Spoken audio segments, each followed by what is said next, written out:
Welcome back to the Modern Mystic, where we fall asleep inside the quiet lives of history's greatest minds. Tonight, we spend slow time with Rick Rubin, not the producer, but the listener, inviting you to drift into the gentle pace where he lives each day. What if creativity began in silence, not in sound? What if the deepest kind of power came from making space, not noise? What if purpose was found not in doing, but in paying attention? This isn't a story. It's a slow remembrance, built from true hours and details, a portrait told quietly of a life shaped by stillness, not spectacle. If you've ever longed for more space or wondered if quiet was enough, if you've ever needed to feel understood in your own slow ways, this night is for you. You don't have to finish. If your eyes close halfway through, that is perfectly fine. Even if you drift off, presence seeps in, there's nothing you need to do right now. Let the windows be open, the world slow down, just settle in, and let one person's simple life unfold. It begins in a quiet part of Long Island, New York, the suburbs stretching out, houses pressed into the rhythm of neat, repeating streets. Rick's earliest memories rested in rooms where the scent of old carpet lingered, windows filtering morning light through simple curtains. Each morning he would shuffle across cool kitchen tiles, the weight of his small hands steadying him as he reached for a glass on the counter. Familiar noises, a refrigerator's gentle hum, the distant clatter of breakfast plates, signaled the day's soft start. The house felt safe, layered with hours that arrived and left without rush. In the living room, there was always the gentle thrum of a record spinning, though some mornings it was only silence that filled the space. Rick learned what it was to listen to that quiet, the kind that settles, not as an absence, but as a presence. Tall, wooden furniture stood against the walls, the grain of each piece holding a memory that stretched farther back than he could reach. His childhood was steady, anchored by ordinary rituals. Shoes at the door, socks sliding on hardwood, echoes of footsteps down the hall. At night, the hush deepened, and Rick would lie in bed watching shadows move gently across the ceiling. There was time to think without interruption, just the breath moving in and out, nothing to hurry. He grew up noticing how sunlight shifted across the breakfast table, how his parents' voices changed in the afternoon, how the corners of each room gathered stillness, like dust collecting beneath a chair. These were the hours that invited observation, not action, presence, not distraction. The world outside was always there, cars passing, neighbors' voices drifting through open windows. But inside, in those pauses, awareness took root. Rick's family offered him space. Sometimes he would take a notepad from the cluttered kitchen drawer and carry it to the backyard. The paper felt crisp beneath his fingers, each page empty, a promise, not a demand. He did not hurry to fill it.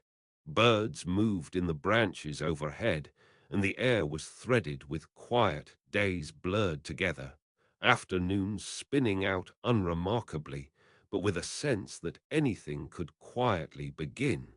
In these early years, Rick learned the feeling of blankness, the sanctity of waiting.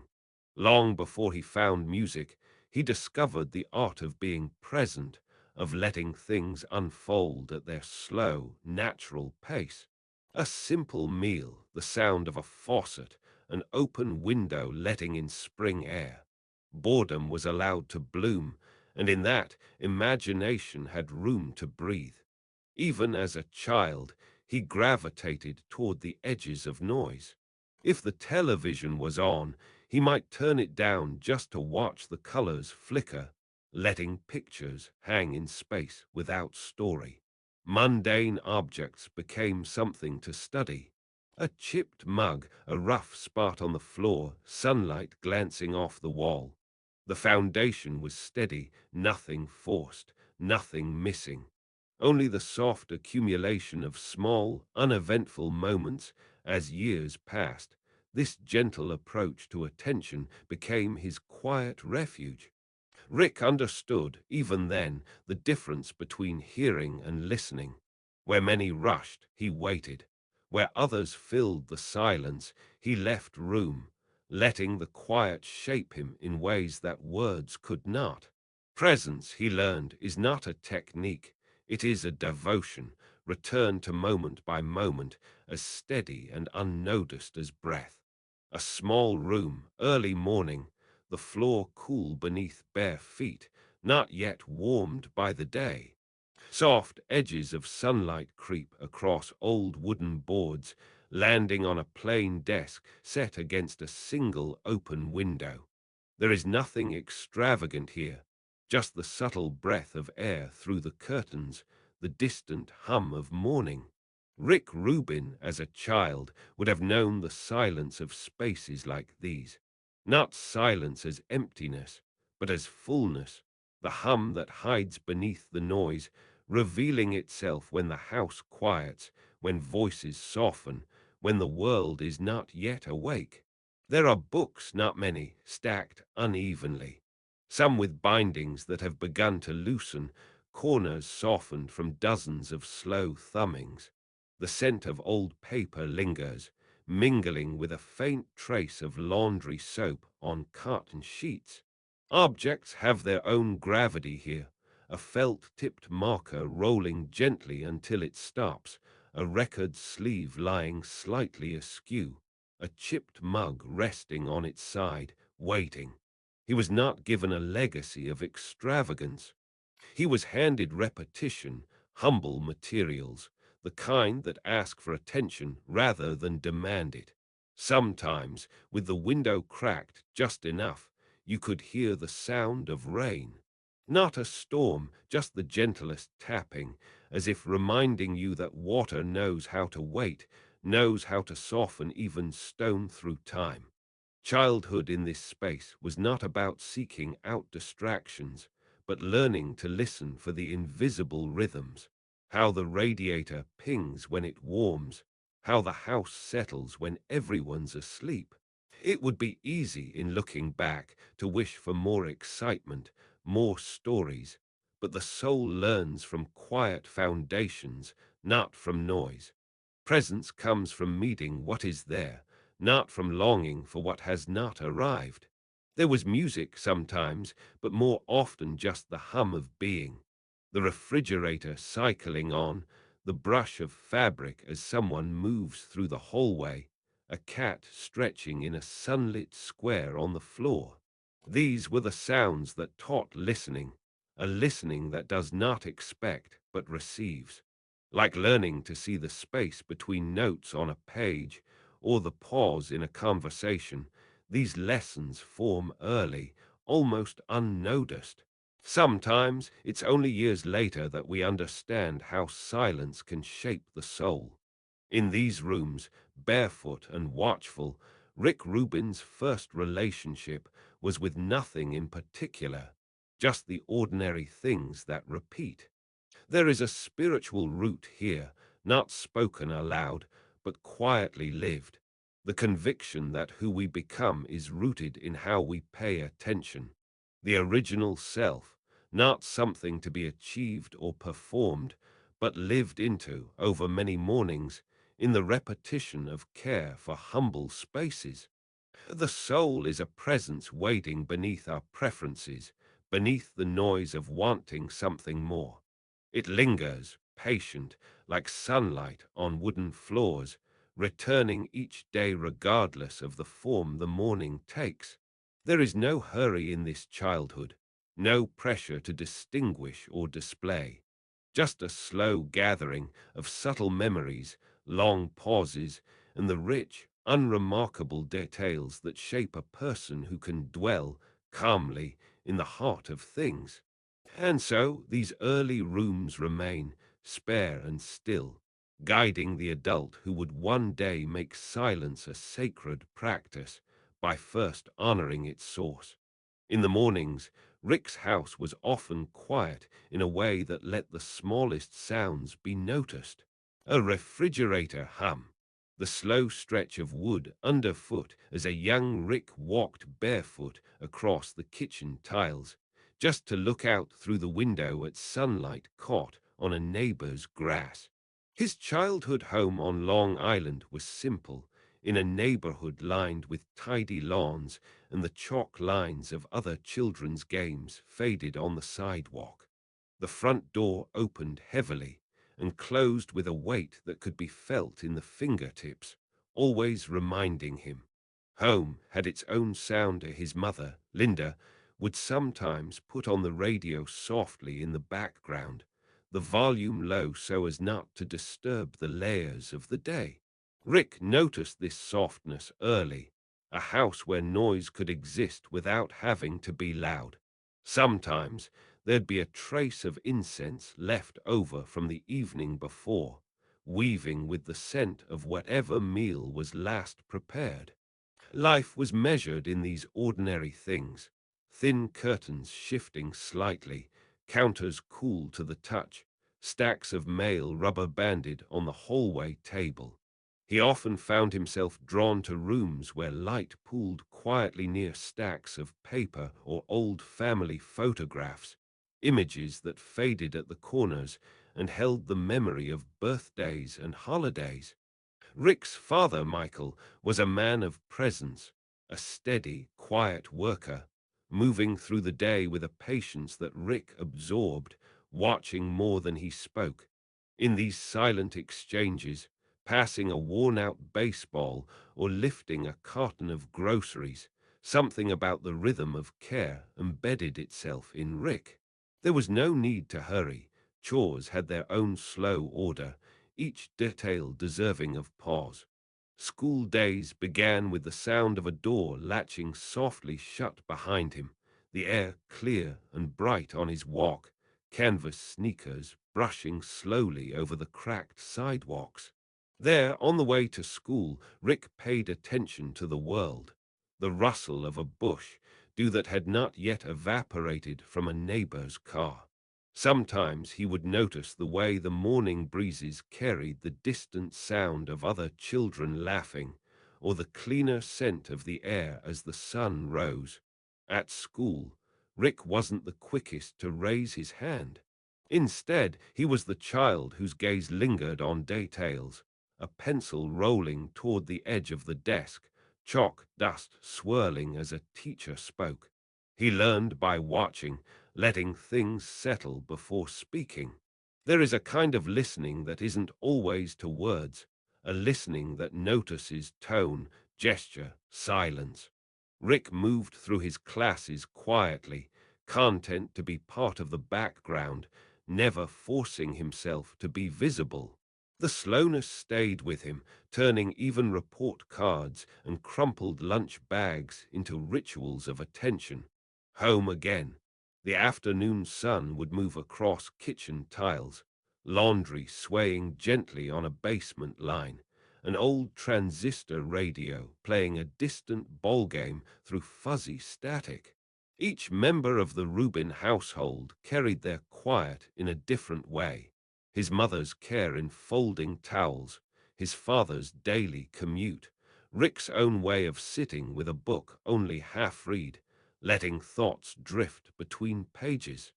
There was spaciousness in these routines, a permission to not be hurried, to rest between the busyness of what needed to happen next. Evenings were not threaded with urgency, but with permission to pause. The day would close with the slow shutting of curtains, the clean weight of bath towels, the taste of something simple for dinner. Rick learned, without ever being told directly, that presence was something built in moments that seemed to ask nothing of you except to notice them. To live first as a listener, in the quiet rhythm of his family, Rick found the grounding that would carry him much farther than any school assignment or childhood contest. stillness as a method, care as a language. The slow routine of daily life, each small task a kind of silent devotion, shaping who he would become.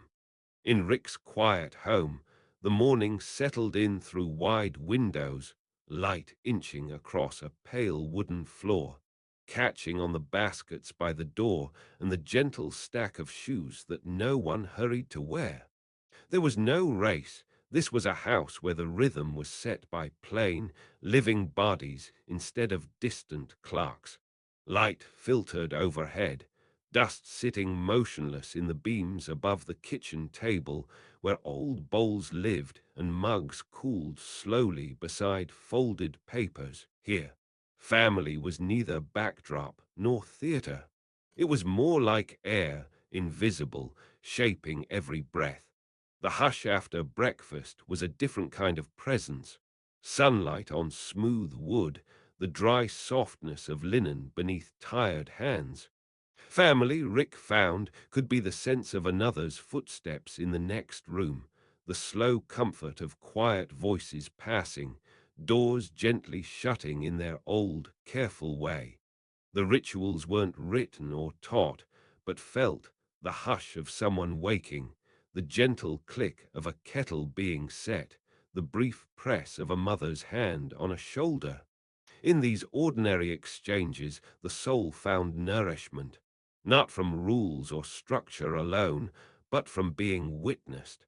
The act of being seen without expectation, accepted in pajamas or silence as enough. There was humility in it.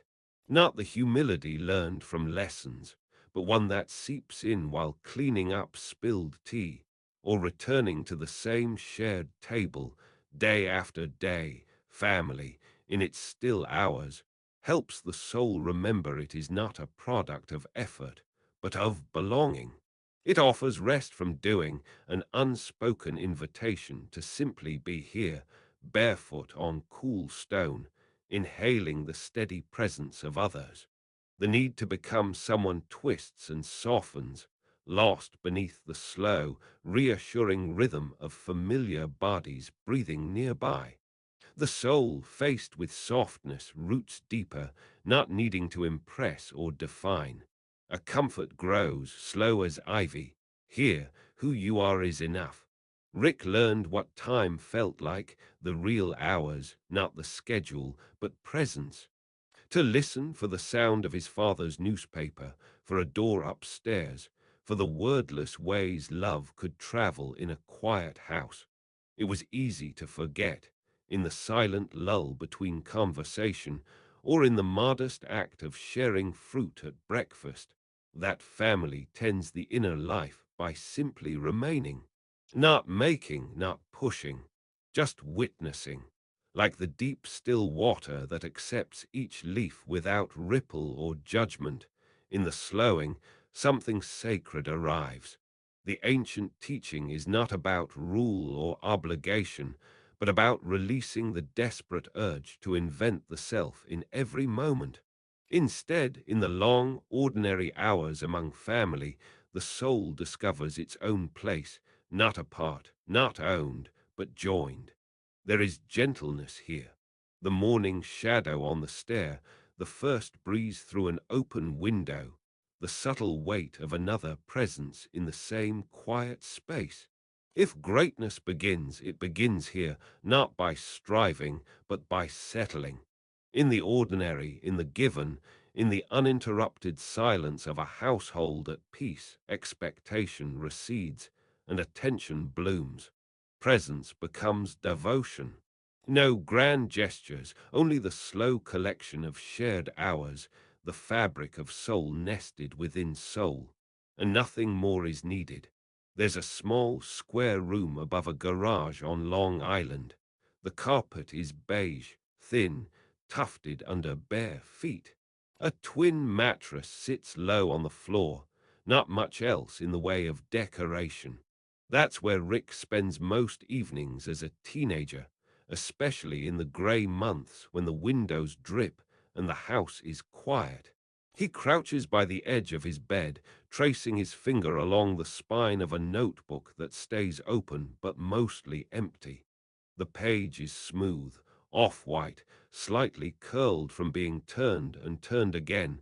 Sometimes he just sits, listening past the faint hum of distant traffic and the ticking radiator. Not much is asked of him. The house holds its own hush. He is left alone with the slow ache of wanting more than school or the monthly routine, something deeper than homework or games. There's a small stereo on the windowsill, its plastic warm from the sun. He places his hand on the volume knob but doesn't always press play. Sometimes music helps, but often there's a quieter hunger underneath, a kind of ache that comes before sound. He looks through the half-open blinds, studying the slice of tree just outside. Light comes and goes across his lap. In these hours, restlessness becomes almost physical, a weight under his ribs. He sketches the band logo he hopes to start, then tears off the page, leaves it on the carpet. Each gesture lands like a question, unanswered.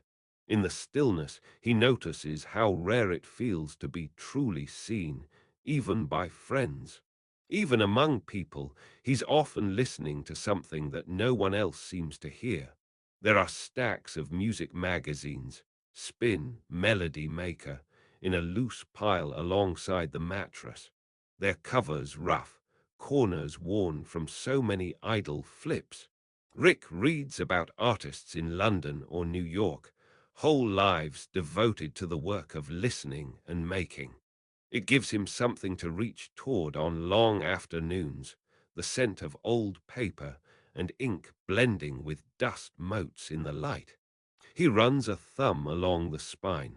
Outside, shadows stretch across the backyard. He keeps a cassette recorder close, just in case something important needs to be caught, some fragment of meaning or melody. For now, it stays silent. Most days, recording is an act of faith, trusting that something might come, but not forcing it. He's learning to be with the ache, not chase it away. Dinner happens downstairs. The clinking of forks and the scrape of plates across wood. Rick's mind stays partly upstairs, wandering the blank spaces between plans, albums, words. Attention is a room he returns to. Sometimes it's filled with music, sometimes not. The longing never quite leaves.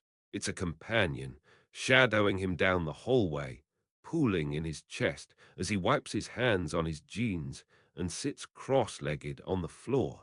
He learns slowly that there is power in emptiness, a pause that holds possibilities if he's patient enough to wait. Even as a teenager, he feels this. The ache is sacred. The not yet is a door, not an absence, a plain floor, cool beneath bare feet. Rick Rubin stands in his home, before the wide open window, wind stirring quietly against the edge of a woven rug. In the hush, he lets himself feel that restless ache, the quiet inner longing that arrives when everything seems still. It's not a wound to be covered or a discomfort to be escaped. Instead, it is a gentle, necessary presence. He stands listening to this ache with the same attention he would give to a single voice or the first sound in a silent room. A blank notebook rests on the table. The pages are waiting, untouched, faintly scented with paper, not demanding to be filled, just open to possibility. Rick knows he will return to these pages, not out of urgency or ambition, but from the draw of something unnamed. He has learned to trust the ache, not as emptiness, but as a sign of space. The room has quiet corners, and the ache settles there, like a friend who keeps you company without answers. Sometimes there is incense, a strand of smoke threading through the air above a carved dish. He sits beside it, letting the scent move through the room. The longing isn't loud. It pulses through the chest, low and persistent. He has found the courage to stay with it, to listen instead of fix.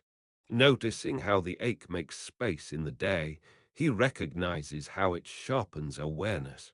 When you are not trying to be full, there is more room to receive. There is no search for more, no impatient reaching or chasing. The studio is silent, shelves holding only what is needed, a few instruments, a folded wool blanket, a bowl for water, sunlight pooling on oak. Rick knows the ache isn't lack, it is invitation. Just as the empty space in the room lets light in, so does the ache open him. This is not a flaw in being, but a gentle doorway to what is next. Sitting on the wooden bench, hands open and still, he waits. There is a softness to this, the art of not covering over what hurts, of meeting it quietly and letting it show him what can arise. Time stretches.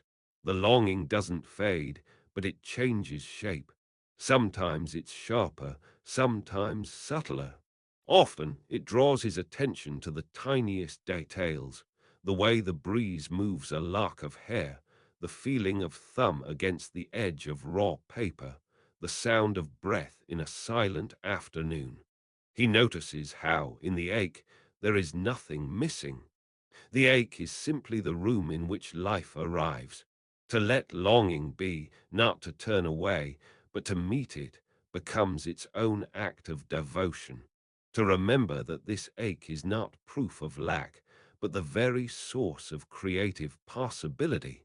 It is here in the silent presence of hunger that newness comes gently, like dawn swelling behind a window, and he stays barefoot, present, trusting that in spaciousness, everything already needed is slowly, quietly arriving. A cool white page, the faint texture of the paper pressing softly against Rick's bare palm. The room is quiet, save for the almost inaudible scuff of his foot on smooth wood. There is a notebook, open, a line left half written. Morning light spills in, pooling near the edge of an empty ceramic mug. Sometimes the wait for inspiration is longer than the message ever is. This moment doesn't hurry him, but neither does it offer answers. It is here, in these silent stretches, that Rick first feels the quiet ache of not knowing if any of it will work out.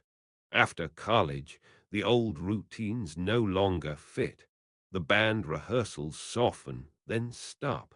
Music still surrounds him, but opportunities do not fill the air.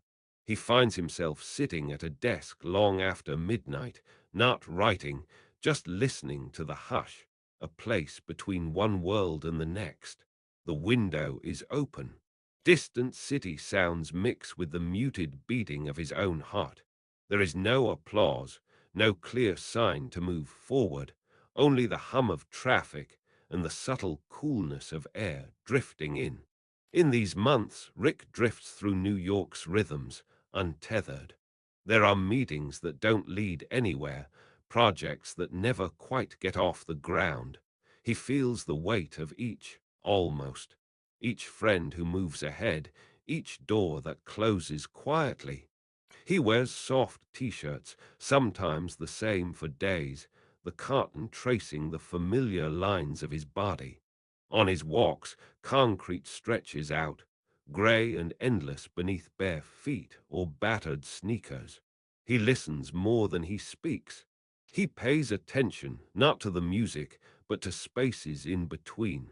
The moment before someone answers, the last second of silence before laughter drifts away. Rick keeps practicing letting go, day after uneventful day, accepting that uncertainty. There is comfort found in the unreliable. Even when loneliness leans in or self-doubt pulls at the edge of his spirit, he returns to the same routines, a notebook ready, incense lit at dusk, a window never far from reach. The old stories about quick breakthroughs or overnight genius do not ring true in these hours. He learns instead that listening is the only way forward, deep, unhurried listening. In these seasons of what looks like failure, Rick discovers patience by sitting still. He notices how boredom is not a void, but a real place to visit, somewhere to rest until something becomes clear again. There's a hum in the stillness of a room when things don't go the way we hoped. The faintest current of air finds its way through a wide, open window, brushing a loose page on the edge of Rick Rubin's desk. The page doesn't bear a finished lyric or a breakthrough idea, only a half-drawn shape, erased so many times that the paper has worn soft and thin.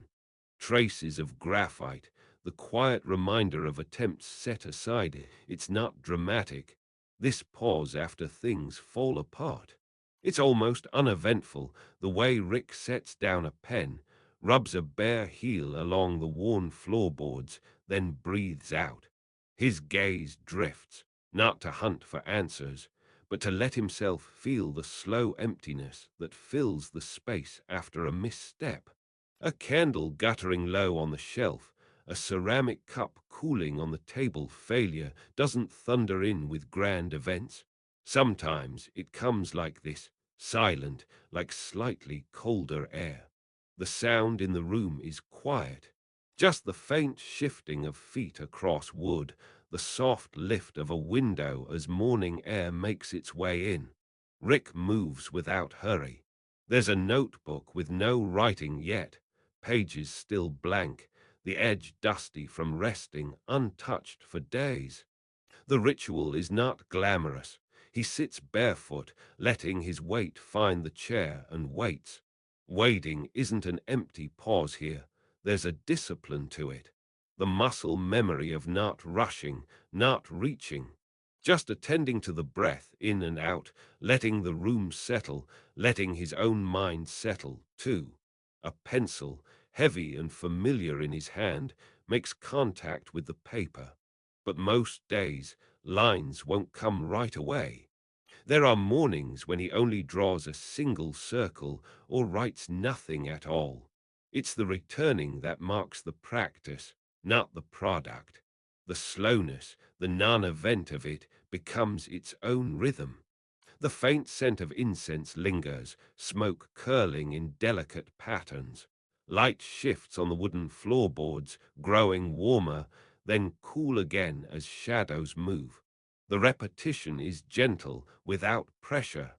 He chooses to stay here, repeating the same small steps, even when nothing seems to happen. Especially then. There is a quiet teaching here, beneath the surface. Not striving for breakthrough, but learning to let the moment open of its own accord. The work is in the waiting, the slight settling of dust, the quiet approval of repetition. Presence is not achieved, but practiced, gently, day after day. This unwinding becomes the path and no music plays. The silence itself is part of the process.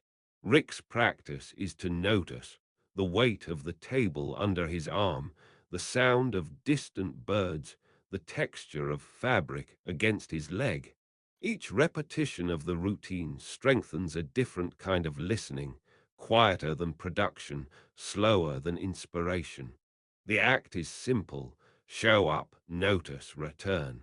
Over time, the ritual becomes its own reward, a space where creativity isn't summoned but patiently received.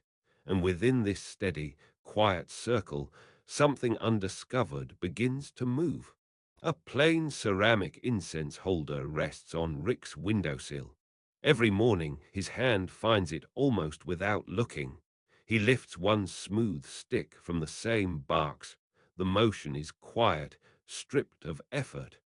He lights it with a match, listens to the gentle hiss, and waits for the brief puff of smoke before blowing out the flame. The scent is always familiar, neither sweet nor sharp, just a faint invitation to focus on the present ere hours pass, and another stick joins the first, ash falling in slow increments, the repetition as natural as breathing. It's tempting to search for novelty, to fill empty space with something new, something that promises movement or growth. Yet Rick's days bend around repetition here, the act of lighting the incense, straightening the shoes by the door, or folding the blanket after every meditation is not a chore to finish, but a way to return again and again to the center of his own attention. Wandering barefoot across cool floorboards, he lets the grain of the wood meet his soles with the same recognition each time, noticing the slight variations, but never rushing through them. The boards creak softly, a reminder of living rhythm. A blank notebook waits on his table, always the same kind, pages thick but empty. Each day, the act of opening it, hearing the paper shift against itself, settles him deeper into the process. He doesn't force ideas, but traces the shape of them with the steady hand of someone who trusts routine more than inspiration. There are stretches where nothing is written. Those spaces, too, hold their integrity, the untouched paper as valuable as lines that finally appear. Amid these cycles, Rick finds the courage to stay with what is unchanged, discovering presence in the gentle repetition. Sometimes, when afternoon light falls through the window, the room turns silver and quiet, outlining dust in the air. Rick sits unmoving for minutes that grow into hours. He listens not for music, but silence itself, the intervals, the beats that do not sound. By not filling these pauses, he creates a space where attention returns to itself over and over. The practice itself becomes its own devotion, marked not by what is accomplished, but by the willingness to do the same thing, the same breath, the same stillness, countless times, until it becomes a way of being. There is no counting of finished incense sticks or tally of written pages, only the movement itself, made sacred by repetition.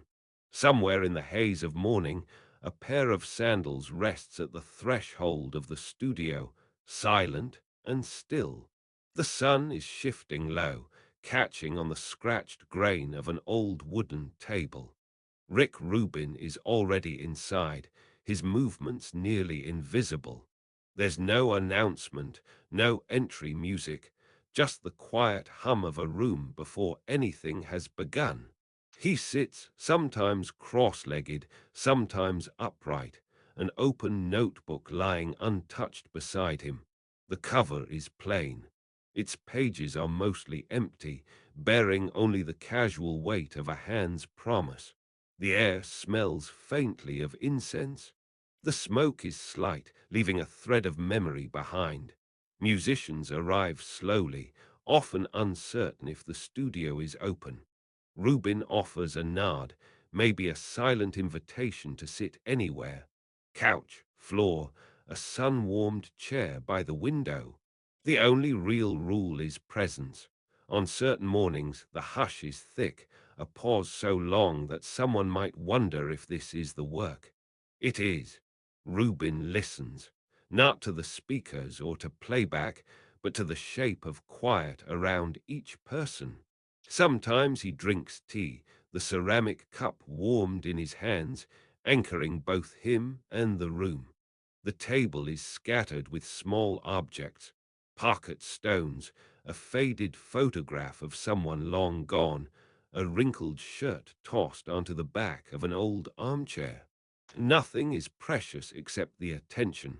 A guitar leans against the wall unstrummed. The windows are open. Fresh air drifts in, carrying the scent of pine from outside. Words come slowly here, no forcing, no need to impress. Rubin listens as an artist hums fragments of a melody, tapping a rhythm against their knee, unsure, searching. The silence grows as necessary as the sound. A gentle nod from Rubin, a simple look, becomes just enough affirmation. There are hours, sometimes days, when nothing is recorded. Rubin sits with the stillness, feet bare against the wooden floor, surrendered to the process. He watches the way light travels across the room, washing over dust motes, changing the color of every object it touches. No pressure, just slow breathing. There's a reverence for the ordinary, for all that isn't immediately useful. Other times, a gentle suggestion, murmured almost under his breath, offers a new angle. It sounds like an afterthought, but comes from hours listening, absorbing the weight of every gesture, every silence left hanging. The musicians sense it, the delicate balance between attention and detachment. They calibrate their own sense of what belongs to the song, to the moment, to themselves. Sometimes there is laughter, sometimes only the shifting of someone's sleeve against flannel, a subtle rearrangement of comfort. Hidden devotion here is not spectacle. Rubens' presence is felt more than seen, a barely there stillness, a spiritual fidelity to listening. The studio becomes less a place of achievement and more an altar to attention, to the possibility that waiting, doing nothing, might be the deepest form of trust. This invisibility is not absence. It's a steady devotion that allows what's true to emerge on its own, in time. A glass of water sits on Rick's wooden table, untouched. The light that falls across it is quiet, soft, as if it's been here longer than he has. Sometimes he simply rests his hand on the table, not out of habit, but as a way of letting the moment settle around him. Service, he knows, is not performance. If there's an audience, he never faces it. He keeps his work invisible, choosing to show up for others in gestures too small to name. He wipes a crumb from the counter, opens a door, but never stands in the doorway, leaves a window cracked so morning air can find someone before they wake. There's a woven mat beneath his feet, felt with every step. The mat isn't beautiful or rare. Its pattern is simple, a little faded, chosen because it feels gentle under bare heels. Rick watches how he moves across it, neither hurried nor slow. He thinks of how much of life comes down to these moments. The gift of being useful, not just seen. There is a kind of humility in tending to what nobody else will notice. The dust swept away, the incense lit after a friend leaves, the water pitcher refilled without thanks. This is not sacrifice, but willing emptiness. Even when the room is empty, he pours the tea, folds the blanket, lets care flow unseen. A folded note rests by the window, unread, but placed there as a small offering. Rick once said he learned to listen for what the world needs without needing to answer back. Space is his medium.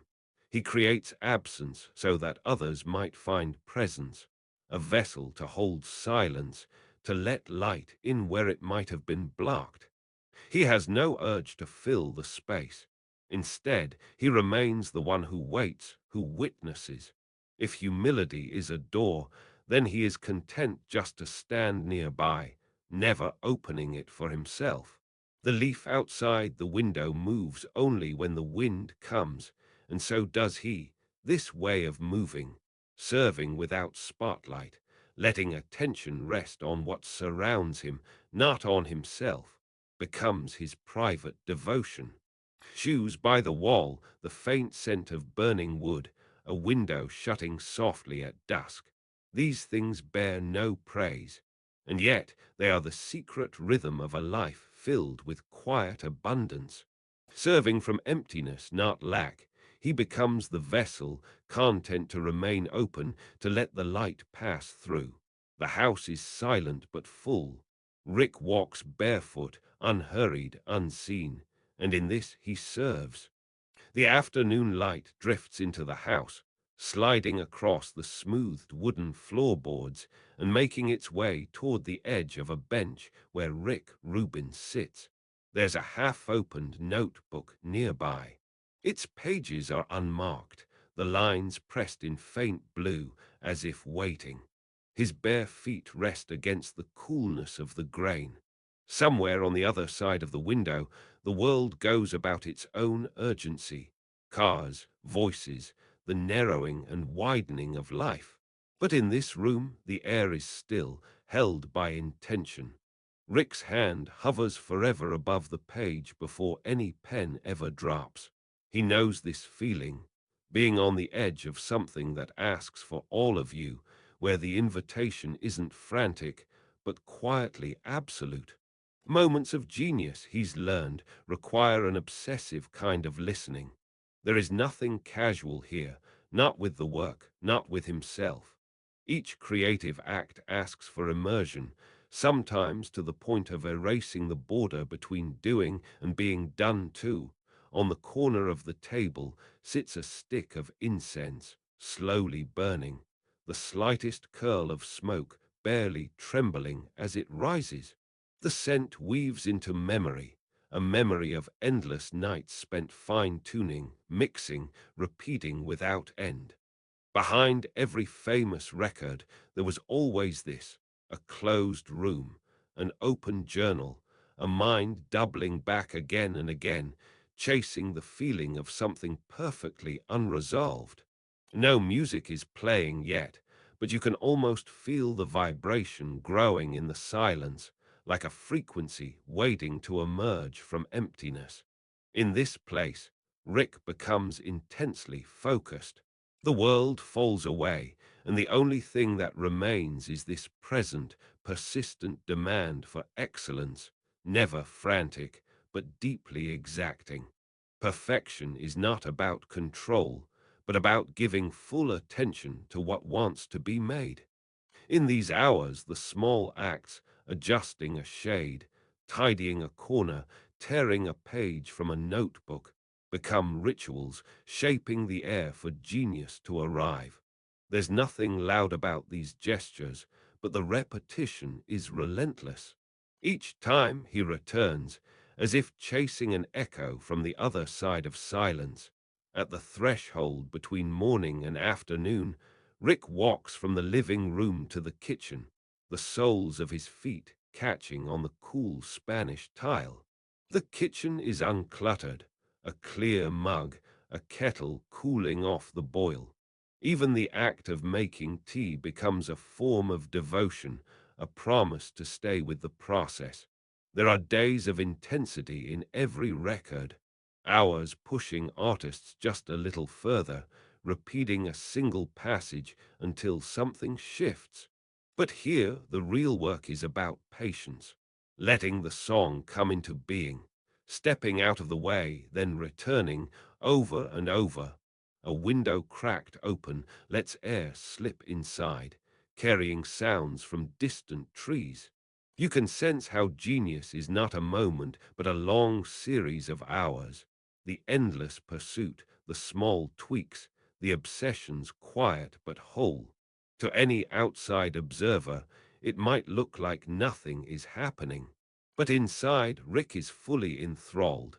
The act of creation, honed by repetition, sharpened by willingness, softened by humility. No show, just listening. No racing, just returning. A silent morning drifts in through the wide windows again. The wooden floor holds the traces of Rick's steps, gentle and unhurried. There's a mug on a table, a ring of steam rising in the loose light. He sits wrapped in loose linen, bare feet settled onto the cool grain of the boards. There is no music, only the hush of a waking house. The room is mostly empty, just a low shelf with a blank notebook, a few sticks of incense resting in a shallow bowl. Nothing clamors for attention. He breathes in, feeling the weight and lift of each inhale, exhale. What the world calls genius from outside feels here like simply listening.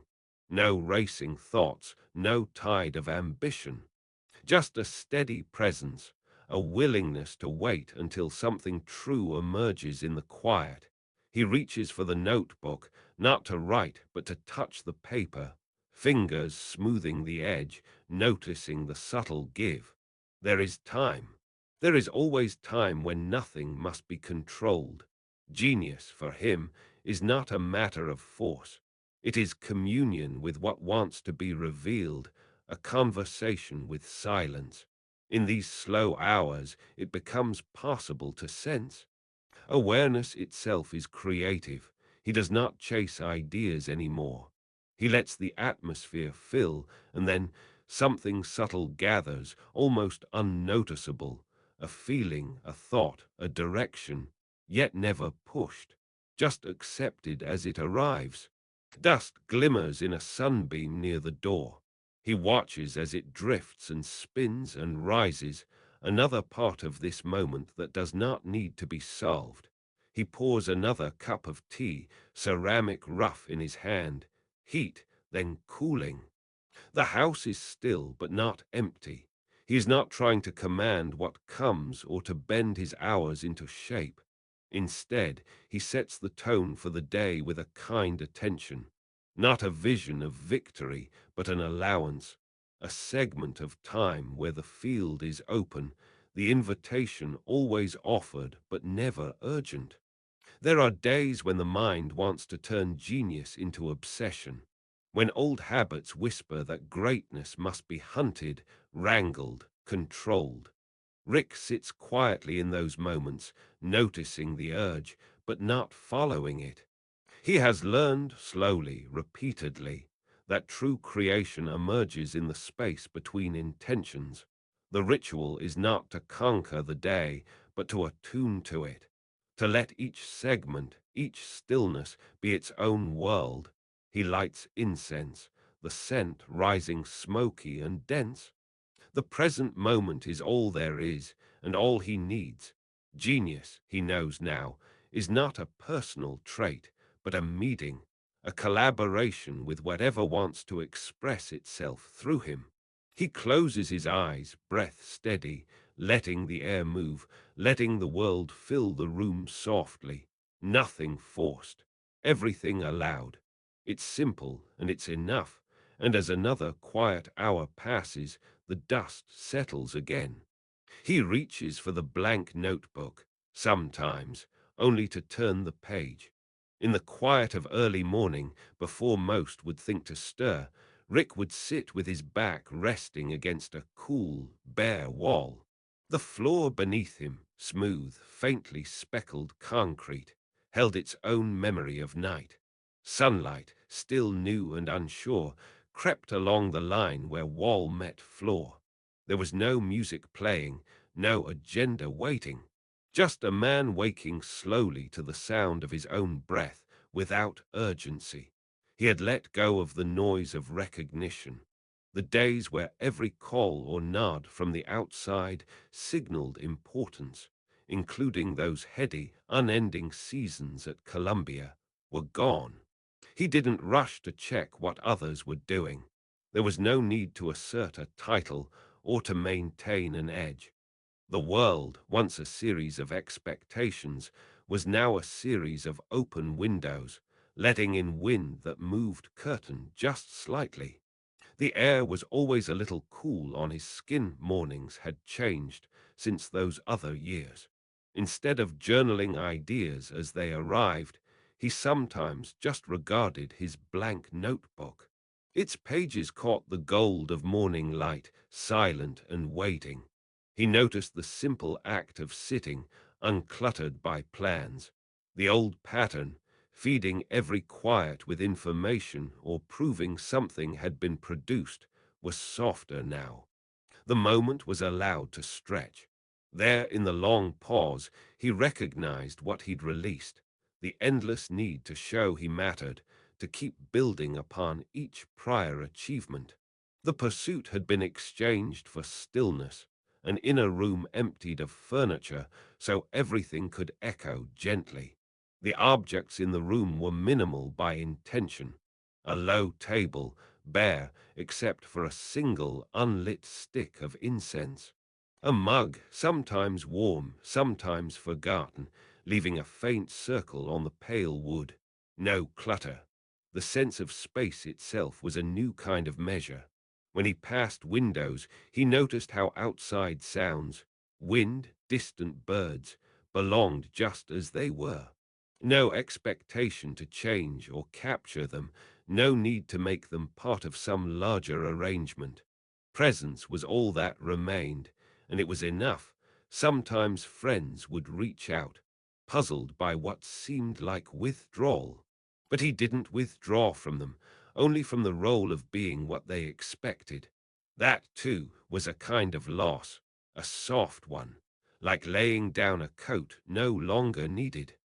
The hours spent going barefoot through long corridors or pausing on sun-warmed stone meant slipping away from the idea that his worth was formed in other eyes. What had been lost, in slow increments, was the weight of being seen. What he kept was the quiet, clarifying space that rose when letting go took the place of holding on. Inside these slow spaces, attention found a new home. Instead of watching for what came next, he listened. In the hush, his mind opened, a kind of devotion to what remained after status faded. There was a gift in release, the simplicity of being, the restful certainty that comes when nothing is left to defend or prove. The house felt larger for what wasn't in it. There was no need to fill the air with explanation or the shelves with old trophies. With each letting go, routine became ceremony, a way of greeting loss not as emptiness, but as readiness. Evening, sometimes, feels like the softest erasure. Rick Rubin's rooms would empty themselves out after hours. The slow departure of sunlight left the brushed floors bare, and he would move, unhurried, barefoot, pausing in doorways. There is a certain quiet that follows loss, the quiet when a favorite pen runs dry and sits, useless, on the edge of a worn notebook. In this emptiness, another form of presence arrives, a space made sacred only by what is no longer there. A single window left open, letting through a subtle breeze, the faint tapping of wind against linen curtains. What's missing from the room is music, books, even his own voice. He has, for a moment, let them go. Stillness sharpens when the clutter recedes, and so does awareness. The raw grain of wood under his palm feels brighter. The scent of spent incense, barely there, almost forgotten, hovers like memory at the edges of the day. There are times he would notice the untouched objects, shoes gathering dust by the door, a record left unplayed on the shelf, notes unsent. They are witnesses to old ambitions, iterations of himself that have faded, yet nothing feels diminished. In the hush of what has been lost, a new permission appears, the freedom not to fill every empty hour, not to start again, but to watch what lingers in the space when nothing is demanded. It is here, in what's no longer held, that life offers a softer form of devotion. Absence shows him the true boundary between what is real and what was once needed for comfort. In the pale gold lamplight, he breathes into the vacancy and finds that something gentle remains, a kind of peace not anchored to possession, but opened by release. There's no rush to replace what's gone. He walks slower in the evenings now, each step on the cool floorboards a small act of trust. A lost melody returns as silence. An empty page becomes pure invitation. The world, even with less, is quietly whole. Morning comes differently now, softer against the white walls of his Malibu home. Rick enters the kitchen barefoot, the tile gently cool on his feet. Light sifts through the broad windows. There's no rush, only the steady presence of another day. He fills a glass with filtered water, notices the way it catches the sun on the counter. Each swallow is slow, deliberate. He stands in place, not hurrying to the next moment, allowing his body to be where it is, older and more aware of itself. The refrigerator hums quietly, a backdrop to stillness. He slices a piece of fruit, the knife pressing softly into the flesh. The quiet crunch is echoed by silence. No music fills the room, just the company of his breathing. Each morning resembles the one before, held together by a devotion to simplicity. The air carries a saltiness, reminders of the ocean. Rick cracks open a window. A distant gull calls, wind tugging gently at the gauzy curtains. He inhales, holding the briny air, grateful for lungs that have slowed but still serve him. He remembers the noise of youth. Now there's this. Stillness curated over years, a kind of creative emptiness. Sometimes he sits beside the long wooden table, fingers drumming softly, ready for nothing. A notebook lies open with wide, unwritten margins. The margins give space for thought to emerge or not. Rick's older now, listening not just to sound, but to the atmosphere, to the invisible quality of presence. The minimalist design of the house makes everything feel deliberate. Objects, incense, a favorite cushion, well-worn books, each placed for a reason, each asking nothing but to be themselves. He pads wordlessly onto the deck, where the wood is weathered from sun and wind. Aging has made it comfortable to let things be unfinished. The varnish peels slowly, uncovered by sandals and years. He pauses, hands resting on the rail, feeling the slow strength in his arms. Breathing in, breathing out, he stands silent with the ocean's slow rhythm beneath. Malibu's expanse reminds him that every year opens up a quieter room inside. The horizon is shaded with morning fog, blurring the edge of water and sky. He does not reach for his phone, nor chase the day's passable moments. Sometimes there's nothing to tend to but the soft ache of joints or the quiet arrival of an idea not needing to arrive. The devotion is to attention, simply noticing what is real, letting presence be sufficient. Each routine made sacred by repetition alone, long before noon, he folds a woven blanket into a corner of the sofa. The fabric is heavy, always a little cool from the mountain air that drifts through the house. Rick moves slower on purpose. There are aches that signal time, but no hurry urges him forward. He has made peace with unused hours. A faint afternoon breeze moves through the open window, gently pressing the linen curtain against the wall before letting it fall away again. Rick Rubin sits quietly on the low wooden bench in his minimalist living room, toes curling over the rough fibers of a humble mat. The late hours of the day soften his profile, and the light, filtered and gentle, leaves his hair touched with silver at the temples. There's no rush in this hour. A ceramic bowl holding nothing but warm water rests beside him. Each morning and evening he soaks his hands, feeling the water, sometimes cool, sometimes just above body temperature, moving over the contours of skin that change slowly with age. He notices the veins more these days, running like subtle rivers across his knuckles. It is a quiet noticing, never hurried. The deeper beauty of presence is found in these hours, as Rubin allows every line, every subtle ache to register without avoidance or drama. More than nostalgia, it is a kind of homecoming. Outside, distant chimes ring faintly on the porch. They mark nothing in particular, just the passing of one moment into the next. Rubin has learned not to keep time in the way he once did. The clock on the far end of the room no longer holds authority. The light, the breath, and the sound of his own steps have become softer guides. There is tea, sometimes green, sometimes a gentle roasted barley, poured in simple cups.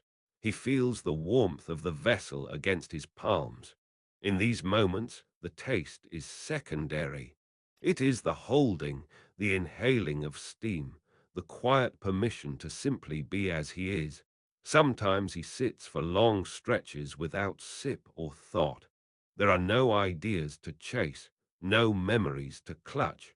Aging has softened his attachment to either. He lets the simple act of being alive in this moment be enough. On the old wooden desk across the room sits a blank notebook, pages faintly creased at the corners from years of gentle handling. He does not hurry towards it. These days, the impulse to produce is met with a smile, sometimes an abandoning sigh. Creation is still sacred, but Rubin senses more now that true creativity arises not from striving, but from surrender, an openness, like the empty bowl, ready to receive without expectation. Dust has settled between the wooden floorboards, and in its sacred stillness, he recognizes the peace in simply witnessing, not filling. His bare footsteps move from stone to rug to warm patch of sun falling through the open door. He pauses often. Each step is less about arrival, more about noticing the coolness, the slight give of the floor, the sound of his own breathing. Aging, Rubin feels, peels away the unnecessary. In returning again and again to silence, to subtler rhythms, he finds the essence that young ambition never noticed, the quiet joy that survives every season of striving. He does not seek certainty in these years. He trusts the openness their questions bring. By the window, a single incense stick burns to the end, its final curl of smoke drifting upward before dissolving into the late afternoon air. There is nothing left to prove, nothing more to capture. Rubin lets the ache in his joints, the slowness of his mornings, and the quiet inside his mind all become part of the same sacred pulse. Aging is not a falling away, but a returning to what is uncomplicated, to what simply is. If you listen, you can hear it in the way the light moves, in the silent patience of his presence. This, at the end of striving, is the softness of life meeting itself, whole and unchanged. Sometimes in the early hours, Rick sits alone in a corner of his plain living room, knees crossed against the woven rug, bare feet pressed gently against fabric, noting the quiet difference between rug and cool floor. He doesn't always write to make a record. Sometimes a blank page lies open just to catch what lands. The light is soft, sneaking gently past curtains, barely dusting the lines of a clipboard or a legal pad. The pen he holds is familiar, weightless. Occasionally, ink scratches the paper, wordless at first, as if listening matters more than saying. Each morning, this is a recurring ritual. Journal open, nothing to plan, not much to solve, just showing up to see what part of himself might wish to be heard. There's a pause between each breath. On the table, a half-burned stick of incense leaves a trail of gray-blue smoke. The room smells of wood and something faintly sweet. Rick's hands rest lightly, touching the edge of the notebook, fingertips brushing the dried page from yesterday. There are mornings when intuition stirs quietly, a sense, maybe, in the belly, behind the sternum, that something needs to be noted. Often it's not a solution at all, just an image or a phrase. A river, a doorway, the same phrase repeating, be with whatever arrives. His vision is inward, almost as if he's still dreaming. Sometimes hours pass in stillness, journaling small fragments, a question, a half-formed hope. He never forces clarity. Instead, he lets whatever rises surface at its own pace, the promise of a vision or the gentle settling of an old feeling. In these drawn-out minutes, rubber band binding the journal, the cool weight of a ceramic mug against his palm, every object is a companion. There is comfort in letting thoughts drift. Even forgetfulness feels gentle, another reminder that nothing must be chased. On the windowsill, condensation gathers, trickling quietly down the glass. Outside, branches sway. The house feels held in silence, a kind of protected vessel. Rick pays attention not for answers, but to soften into his own presence, finding, again and again, that listening inward is more fruitful than reaching out. The outer world blurs, the inner world becomes vivid.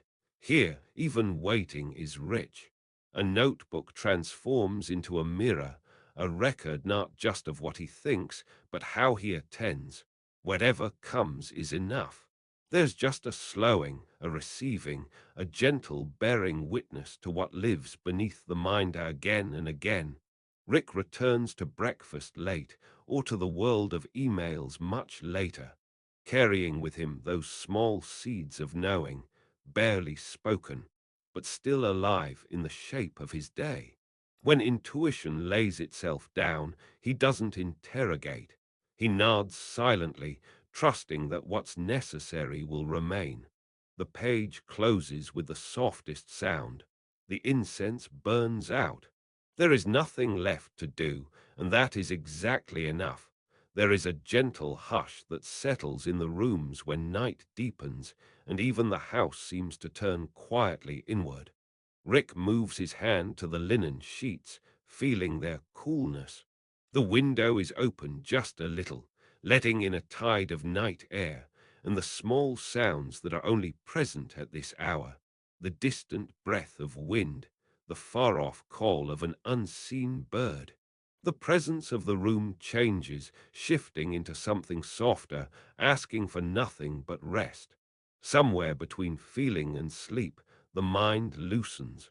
The rituals of the day fade, incense coiled in its dish, the notebook set aside, the chair left exactly where it was, each object keeping its silent charge until morning. Rick breathes out through his nose and lets the air settle. There is nothing left to do but drift where the mind needs to go. In these hours, the world inside becomes nearly as real as the world outside. Shapes rise up, unnoticed during daylight, half memories, hesitant feelings, questions with no voice. Dreams arrive quietly, bypassing logic, and in them Rick senses messages woven within the images.